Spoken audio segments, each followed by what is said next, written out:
السلام علیکم ورحمۃ اللہ وبرکاتہ. بسم الله الحمدلله والصلاة والسلام علی رسول الله اما بعد.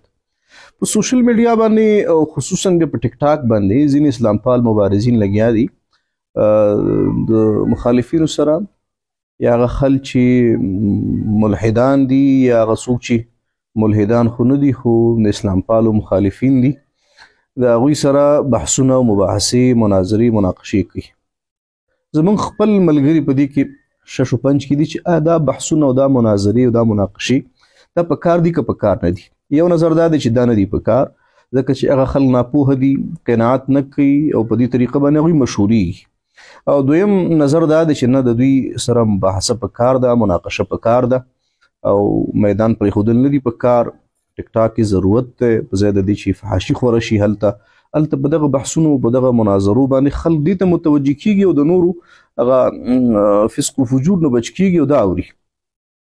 دواړه نظرونه موږ د هغوی د قایلینو احترام کوو. زما نظر دا دی چې په دې خبره باید ځان پوه کړو چې مناظره او مباحثه او مناقشه همیشه د دې دپاره نه کیږي چې مخالف دې قناعت وکړي او مخالف حق ته تسلیم شي. بعضې خلک دا وایي چې مناظرو سره خو چا قناعت نه دی کړی، مباحثو سره چا قناعت نه دی کړی، لهذا په کار نه د وخت ضایع کول دي. زه د دې نظر تایید نه کوم.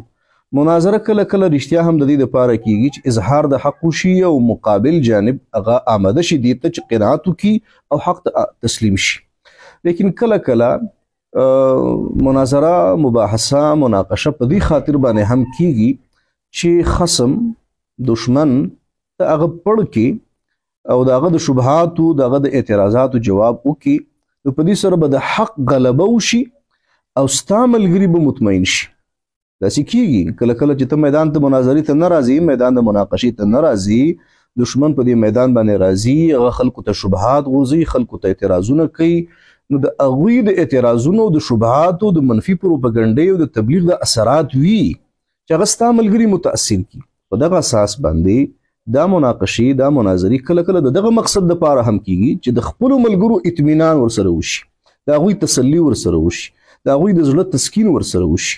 نو مناظره سره د دې غرض دپاره نه کیږي چې یاره مقابل جانب د قناعت وکړي، نه، کله کله مناظر په دې خاطر باندې اظهار د حق دپاره او د حق د غلبې دپاره دلایل یو جاهل سره وي، مقابل سره وي چې د خپلو ملګرو تسکین ورباندې وشي. موږ سره قرآن کریم کې مثالونه شته. د مناظرې یو مثال موږ د ابراهیم علیه السلام او د نمرود ورکوو چې د نمرود او د ابراهیم علیه السلام په منځ کې مناظره شوې وه، لیکن چېرته هغوی قناعت کړی. د نجران د نصاراو سره نبي کریم صلی الله علیه وسلم مناظره کړې وه، آیا د نجران نصاراو قناعت کړی؟ قناعت یې نه و کړی. لهذا دا خبره غلطه ده چې همیشه دې مناظره صرف د دې دپاره وشي چې مقابل دې قناعت وکړي. که مقابل قناعت نه کړي نو بیا دې مناظره نه کړي. دا خبره غلطه ده او په دې سوچ پکار دی. د دې بحثونو فایدې شته، فایده دی پکې، ډېرې فایدې دي پکې، معلومیږي موږ ته نوجوانانو د ځوانانو شبهات اعتراضات چې دشمن یې کوي د هغې په دې طریقې باندې ډېره ښه تسلي بخش جواب کیږي. زه لکه څنګه چې نور ملګري یادونه کوي، زه به بیا یادونه وکړم چې د حکمت نه او د موعظې حسنې نه، دعوت اصولو نه، د آدابو نه پوره خیال دې پکې وساتل شي. داسې خبره د اسلام پال مبارزین نه کوي چې هغه په اسلام باندې دا جوړ شي، د اشخاصو نه د دفاع نه کوي، د نظریاتو نه د دفاع وکړي، د عقاید حقو نه د دفاع وکړي، د افرادو دفاع د کار نه کوي، د اشخاصو دفاع دې نه کوي. همداراز دا هم ضرور ده چې ښه اخلاق استعمال کړي او د بحث او د مباحثې او د مناقشې اصول هم زده کړي. دشمن همیشه دپاره کوشش کوي چې هغه په یوه موضوع کې مختلف بحثونه راواچي.